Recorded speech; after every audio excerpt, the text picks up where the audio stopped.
اعوذ باللہ من الشیطان اللعین الرجیم بسم اللہ الرحمن الرحیم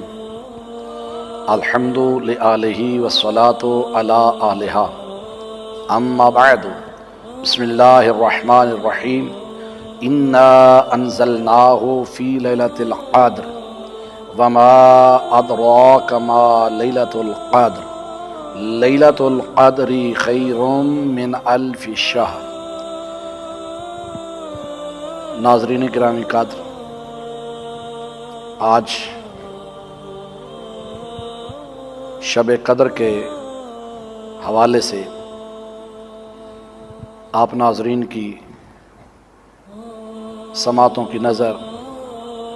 کچھ جملے کرنا چاہ رہا ہوں۔ خالق لم یزل اپنی مقدس اور لا ریب کتاب قرآن مجید میں ارشاد فرما رہا ہے، بسم اللہ الرحمن الرحیم انا انزلناہ فی لیلۃ القدر، ہم نے قرآن مجید کو شب قدر میں نازل کیا۔ وما ادراک ما لیلۃ القدر، اور تمہیں کیا علم ہے، تم کیا جانو کہ شب قدر کیا ہے؟ لیلۃ القدر خیر من الف شہر، لیلۃ القدر جو ہے یہ 1000 مہینوں سے بہتر ہے۔ سب سے پہلے تو اس رات کی جو عظمت ہے، اس رات کو شب قدر کو لیلۃ القدر بھی کہا گیا ہے، لیلۃ البرکت بھی کہا گیا ہے، لیلۃ التوبہ بھی کہا گیا ہے، لیلۃ الطہور بھی کہا گیا ہے۔ یہ سارے نام اس رات کو کیوں دیے گئے؟ قدر، برکت والی، قضاء و قدر والی رات، لیلۃ الطہور، پاکیزگی کی رات۔ کیا مطلب؟ یعنی انسان اس رات استغفار کر کے اپنے آپ کو گناہوں سے پاک کر سکتا ہے، اور اس رات کو لیلۃ البرکہ، برکت کی رات کہا گیا۔ کیوں؟ اس لیے کہ اس رات جو کہ خود آیہ مجیدہ میں خداوند متعال وضاحت فرما رہا ہے کہ اس رات کا ایک عمل 1000 مہینوں سے بہتر ہے، یعنی کام ایک کیا جاتا ہے لیکن خداوند متعال اس میں اتنی برکت ڈال دیتا ہے کہ وہ عمل 1000 مہینوں کے عمل سے بہتر ہو جاتا ہے۔ اس رات میں خداوند متعال آئندہ سال کے متعلق جو روایات میں ملتا ہے معصومین علیہ الصلاۃ والسلام کی روایات سے یہ بات واضح ہوتی ہے کہ اس رات میں خداوند متعال آئندہ پورے سال کے انسان کی رزق، اس کی قضا، اس کی خیر و برکت، تمام امور اس رات میں لکھے جاتے ہیں۔ اور پھر خداوند متعال جو ارشاد فرما رہا ہے کہ تنزل الملائکۃ والروح فیہا، اس رات میں اللہ رب العالمین کی طرف سے رحمت کے فرشتے نازل ہوتے ہیں، اور صرف فرشتے نہیں، روح الامین نازل ہوتے ہیں۔ اور کب تک نازل ہوتے ہیں؟ صبح و صادق طلوع ہونے تک۔ اور نازل ہو کر جاتے کہاں پہ ہیں؟ تنزل الملائکۃ والروح فیہا بإذن ربہم من کل امر سلام ہی حتی مطلع الفجر، اللہ کی طرف سے ہر امر لے کر نازل ہوتے ہیں۔ اور کہاں پر آتے ہیں؟ یقیناً جب امر لے کر آتے ہیں تو اور کہیں نہیں جاتے، وہ فرشتے امر لے کر صاحب الامر کے پاس آتے ہیں، صاحب العصر کے پاس آتے ہیں، امام زمان کی خدمت میں حاضر ہوتے ہیں۔ تو اس لیے اس رات کو انسان کو بیدار ہو کر اللہ کی عبادت میں، اللہ کی اطاعت میں بسر کرنا چاہیے، کیونکہ شب قدر کی جتنی راتیں ہیں، اور حضور علیہ الصلوۃ والسلام نے ارشاد فرمایا کہ آخری طاق راتوں میں سے تلاش کرو کہ شب قدر کون سی رات ہے۔ یہی وجہ ہے کہ تمام عالم اسلام 21، 23، 25، 27 میں سے کسی رات کو شب قدر کی رات کہا جاتا ہے، اور ہمارے ہاں 19، 21، 23 ان میں سے شب قدر کی رات ہے، اور ہمارے اہل تسنن بھائیوں کے نزدیک زیادہ جو روایات قوی ہیں وہ 27ویں کی رات کے ہیں، اور ہمارے ہاں جو ہیں وہ 23ویں کی رات کے ہیں کہ یہ شب قدر کی رات ہے۔ اور ایک امام جعفر صادق علیہ الصلوۃ والسلام سے روایت ہے، امام جعفر صادق علیہ الصلوۃ والسلام ارشاد فرماتے ہیں کہ شب قدر جیسے قرآن مجید میں ہے کہ ہم نے قرآن کو شب قدر میں نازل کیا، تو فرماتے ہیں کہ ہماری جدہ حضرت فاطمہ الزہرا سلام اللہ علیہا کا لقب بھی جو ہے وہ بھی شب قدر ہے۔ کہ آپ کیا جانیں شب قدر سے مراد ہماری دادی فاطمہ الزہرا سلام اللہ علیہا ہیں۔ اور اس حوالے سے اگر میں یہ کہوں تو یہ بات بالکل بے جا نہیں ہوگی کہ خداوند جب بھی کسی مکتبہ فکر کے عالم سے پوچھا جائے کہ خدا نے یہ عظمت اس رات کو کیوں دی، اتنی عظیم یہ رات کیوں ہو گئی، برکتوں والی رات، فضیلتوں والی رات، گناہوں کے معاف ہونے کی رات، انسان کے درجات کی بلندی کی رات، اور یہی وجہ ہے کہ کہا جاتا ہے کہ اپنے مرحومین کو اس رات میں یاد کرو، استغفار زیادہ کثرت سے کرو، وسعت رزق کی دعائیں کرو۔ یہ ساری عظمتیں اس رات میں آپ خلوص کے ساتھ بارگاہ رب العزت میں حاضر ہو جائیں تو خداوند متعال آپ کو خالی نہیں لوٹائے گا۔ اس رات میں فقط 2 رکعت نماز پڑھی جانا، فرماتے ہیں کہ یہ 2 رکعت جو نماز ہے یہ انسان کے گناہوں کا کفارہ ہو سکتی ہے۔ اور شاید یہی وجہ ہے کہ جب کسی سے بھی سوال کیا جائے کہ یہ عظمت کیا، تو ایک ہی جواب دیا جاتا ہے کہ اس کو عظمت اس وجہ سے ملی کہ اس رات میں اللہ نے قرآن کو نازل کیا۔ تو یقیناً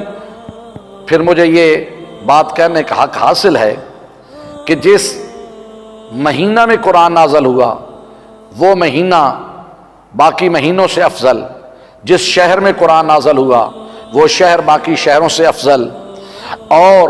جس ذات گرامی پر قرآن نازل ہوا وہ ذات باقی ذاتوں سے افضل۔ بلکہ اگر یوں کیوں نہ عرض کروں کہ جس مہینے میں قرآن نازل ہوا وہ مہینہ باقی مہینوں جیسا نہیں، جس شہر میں قرآن نازل ہوا وہ شہر باقی شہروں جیسا نہیں، جس رات میں قرآن نازل ہوا وہ رات باقی راتوں جیسی نہیں، تو جس ذات مصطفیٰ پر قرآن نازل ہوا وہ ذات مصطفیٰ کتنی عظیم ہوگی، وہ باقی شخصیات جیسی قطعاً نہیں ہو سکتی۔ یہی وجہ ہے کہ خداوند متعال نے اپنے حبیب کو تمام انبیاء کا سردار بنایا، اور یہ قرآن مجید کی عظمت حضور اکرم صلی اللہ علیہ وآلہ وسلم سے یہ سوال کیا گیا کہ ایک طرف تو ہم دیکھتے ہیں کہ قرآن مجید ظاہری طور پر 23 سالوں میں رسول خدا صلی اللہ علیہ وسلم پر نازل ہوا، اور ایک طرف ہے کہ قرآن مجید ایک رات میں نازل ہوا شب قدر میں۔ تو ہم بھی تاریخ کا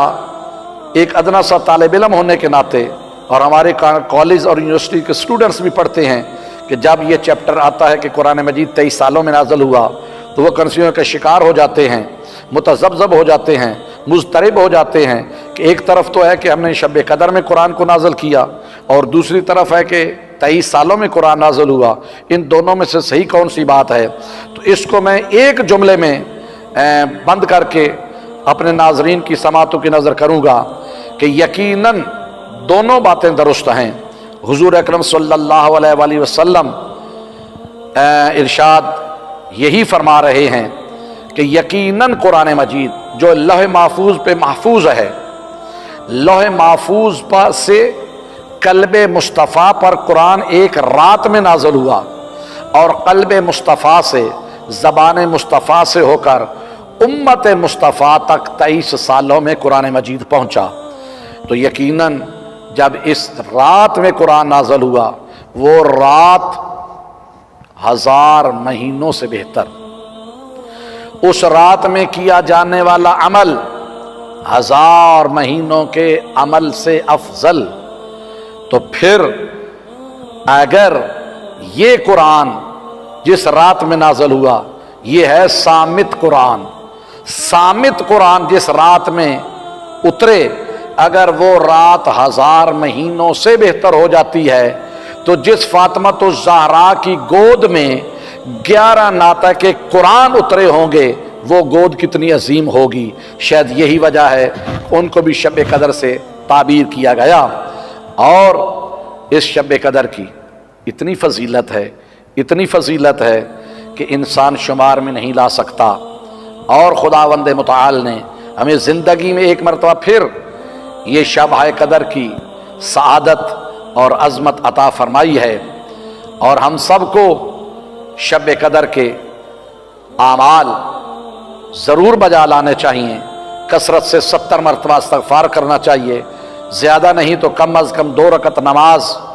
شب قدر کی ضرور ادا کی جائے، جس کی دونوں رکعتوں میں سورہ الحمد کے بعد کم از کم 7 مرتبہ سورہ قل هو احد کی تلاوت کی جائے۔ سب سے پہلے شب قدر کا غسل کیا جائے، 2 رکعت نماز ادا کی جائے، 70 مرتبہ استغفر اللہ ربی واتوب الیہ کی تلاوت کی جائے، زیارت امام حسین پڑھی جائے، اس کے علاوہ عمل قرآن کیا جائے۔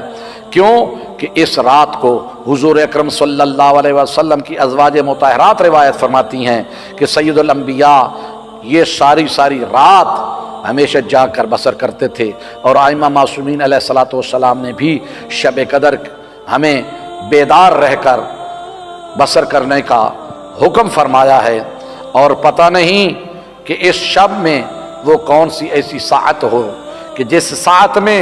انسان کی زندگی، اخروی زندگی، سابقہ تمام زندگی کے گناہ معاف ہو جائیں، آئندہ اور اخروی زندگی اس کی جو ہے وہ بخشش و نجات کا ذریعہ بن جائے۔ اور شب قدر میں ضرور دعائے جوشن کبیر کو پڑھا جائے، کیونکہ ذکر کرنا ہے نا، تو لوگ تو اللہ رب العالمین کے 99 نام بتاتے ہیں، لیکن یہ جو دعائے جوشن کبیر ہے، جوشن کبیر کی 100 فصلیں ہیں، اور ہر فصل میں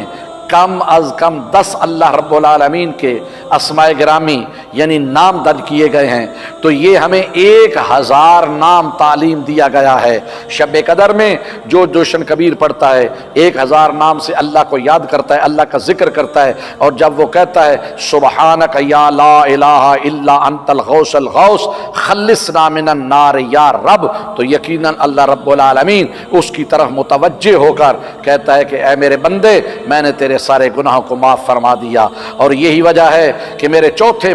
امام زین العابدین علیہ الصلوۃ والسلام ارشاد فرماتے ہیں، اے بندہ خدا،